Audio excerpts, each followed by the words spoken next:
Nabi SAW membentuk pasukan berjumlah 300 orang saja, enggak lebih dari itu. 300 orang pasukan ini dipimpin oleh Amr bin As, dan di pasukan tersebut terdapat Abu Bakar, Umar, Uthman, Ali, Sa'ad bin Abi Waqqas, Sa'ad bin Ubadah, Usaid bin Hudayr, dan seterusnya. Semua sahabat-sahabat Nabi yang mulia. Amr bin As mulai berjalan pada malam hari dan bersembunyi pada siang hari, karena jumlahnya 300. Ini suku Qudaa yang akan diserang ini, teman-teman sekalian, jumlahnya di atas 150.000 orang. 150.000 orang bukan jumlah yang kecil. Pasukannya 100.000 orang mau diserang. Nabi utus berapa? 300 orang.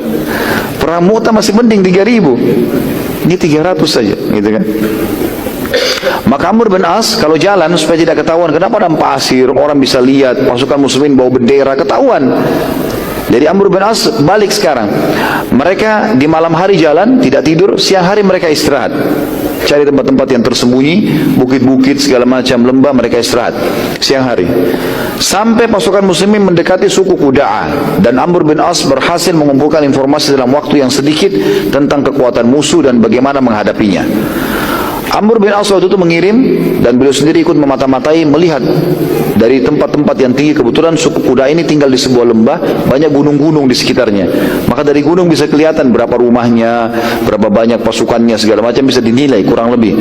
Dan memang ternyata mereka betul-betul lagi mempersiapkan 100.000 pasukan, plus akan datang dari suku Ghassan dan Romawi juga sekian banyak, belum disebutkan jumlahnya, akan bergabung. Jadi ini ratusan ribu akan menyerang Madinah, jantung kekuatan muslimin. Kalau tadi perang Mu'tah muslimin yang datang ke tempat mereka, gitu kan. Kalaupun tadi 3.000 orang di perang Mu'tah mati semua, maka jarak antara Jordania sama Madinah masih jauh. 1 bulan lebih perjalanan kalau orang cepat, bisa 2 bulan kalau pasukan, gitu kan. Maka sangat jauh. Kalau ini sekarang tidak, mereka akan serang Madinah. Amr bin As selalu mengirim surat kepada Nabi SAW di Madinah meminta bantuan personil karena Qudaa berjumlah sangat besar, 150.000 orang, 100.000 orang jumlahnya yang pasukan inti. Maka Nabi SAW mengirim bantuan yang dipimpin oleh Abu Ubaidah bin Jarrah radhiyallahu anhu. Di dalam pasukan itu terdapat Umar bin Khattab. Jadi tadi pasukan pertama 300 nggak ada Umar, sekarang ini ada Umar yang ikut. Jadi bergabung semuanya. Di peperangan ini teman-teman, mayoritas sahabat Nabi yang mulia, yang senior-senior semua dari Muhajirin, dari Ansar, diikutkan di sini oleh Nabi SAW. Diikutkan di sini. Sebelum Abu Ubaidah bin Jarrah radhiyallahu anhu berangkat meninggalkan Madinah, Nabi SAW menitipkan pesan agar ia jangan berselisih dengan Amr dalam hal apapun. Maka kata Nabi SAW, hai Abu Ubaidah, jangan kau berselisih dengan Amr. Kau pemimpin, dia pemimpin, tapi jangan berselisih. Tetap dia pemimpin inti. Saat kedua pasukan bertemu dan tiba waktu sholat, Abu Ubaidah ingin jadi imam. Maka Amr mendatanginya dan berkata, wahai Abu Ubaidah, engkau adalah pasukan tambahan untuk memperkuat pasukan inti bersamaku, maka aku adalah pemimpin kalian. Waktu itu teman-teman, Abu Ubaidah bin Jarrah, tapi Amr dia faham dia pemimpin, maka dia bilang waktu Abu Ubaidah mau jadi imam, sudah mau maju jadi imam, sebentar Abu Ubaidah, kau pasukan tambahan, saya pasukan inti, saya pemimpin, gitu kan. Abu Ubaidah bin Jarrah waktu itu tentu lebih senior dan tahu kalau Amr bin As baru masuk Islam 5 bulan, keimanannya membuatnya mengalah, gitu kan. Karena dia sudah masuk Islam, dia sudah lama, dia mengalah. Dia bilang, baik, ini Rasulullah sudah ingatkan jangan berselisih dengan Amr, maka dia pun mengatakan, baiklah, kau jadi pemimpin sholat.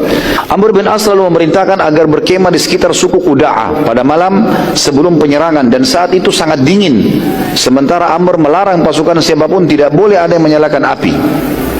Waktu itu teman-teman, dinginnya luar biasa. Kenapa ada pasir? Dingin luar biasa. Saya pernah ceritakan kisah ini ya. Tapi ini berhubungan dengan sirah kita, karena ini memang ini kisahnya, ini rentetan sirahnya sampai di sini bahasan kita. Maka pada saat itu Amr mengatakan, instruksi saya malam ini kita tidur dingin, tidak boleh ada api. Umar bin Khattab datang.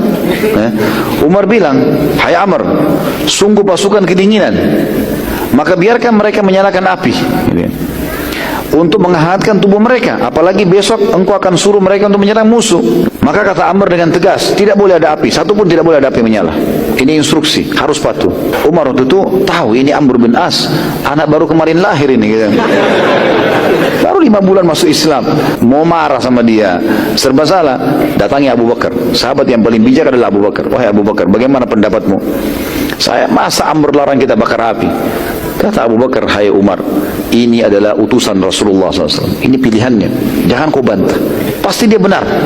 ikuti saja, kedinginan, tidak apa-apa. So habis sholat subuh, waktu mau sholat subuh, dikumandangkanlah azan, kemudian para sahabat mulai kumpul. Amr bin As ditunggu, karena mau jadi imam, dia pemimpin, dia harus jadi imam. Lalu dia bilang sama orang-orang yang di sekitarnya, ada 2-3 sahabat yang khusus untuk melayani pemimpin perang. Dia bilang, bawain untuk saya air, saya mau mandi junub. Kan di air didatangkan. Begitu Amr pegang, dingin sekali, kayak es batu gitu. Kata Amr, saya nggak mau mandi, saya mau tayammum. Waktu dia ucapkan itu, ini pasukan sudah nunggu semua di depan kemah untuk sholat subuh, tinggal tunggu dia saja. Waktu dia bilang, semua pasukan dengar, Umar ada di situ. Umar bilang, hai Amr, ada air, dari mana kau bisa tayammum? Ini masalah lain lagi, masalah kedua ini. Tadi malam sudah nggak boleh bakar api, sekarang lagi buat masalah nih. Dia bilang, pokoknya saya tidak mau, saya harus tayammum saja. Ada di sebelahnya Umar, Abu Bakar. Hai Abu Bakar, bagaimana pendapatmu? Habis sholat subuh, takbir, gitu kan, menyerang. Dan Amr bin As memberikan sebuah strategi di sini. Tidak boleh ada satupun di antara kalian yang berpisah sama temannya, harus partner. Maka pada saat itu pun pasukan musuh diserang tiba-tiba habis subuh, dan ternyata subhanallah strategi ini berhasil. Waktu itu tentu ada sebuah hukum juga, bukan waktu itu, sebenarnya kapan saja ya. Waktu itu pasukan muslimin sudah menang, maka Amr bin As melakukan instruksi, sudah nggak usah kejar yang sudah lepas. Lari musuh kuda ini pada kocar kacir, yang ada saja.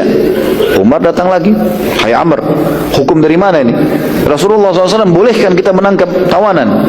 Pokoknya instruksi saya nggak boleh, jangan. Cukup, sekarang ini ghanimah yang sudah ada, bawa pulang ke Madinah.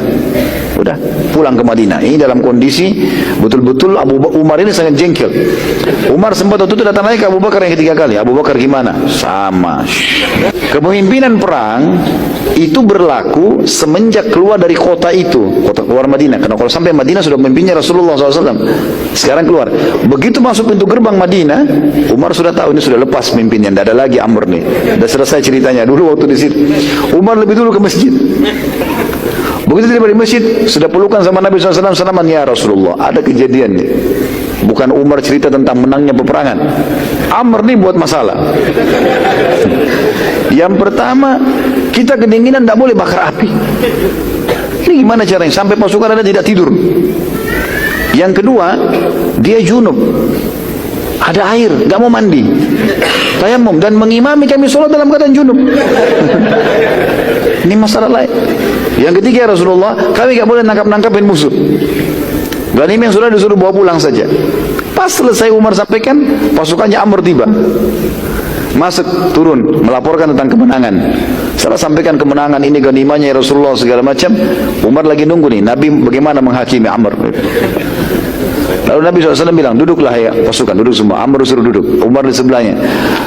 Kata Rasulullah, hai Amr, sudah sampai keluhan saya, keluhan kalian dari Umar. Apa jawabanmu sekarang? Kenapa kamu larang pasukan untuk bakar api malam-malam? Kenapa kamu tidak mandi pakai air sementara ada air dan kamu junub? Dan kenapa kamu larang mereka menangkap tawanan-tawanan perang? Kata Amr, ya Rasulullah, kalau masalah pertama, jumlah kita 300 melawan 150.000 orang ini. Ini bukan main-main, jumlahnya besar.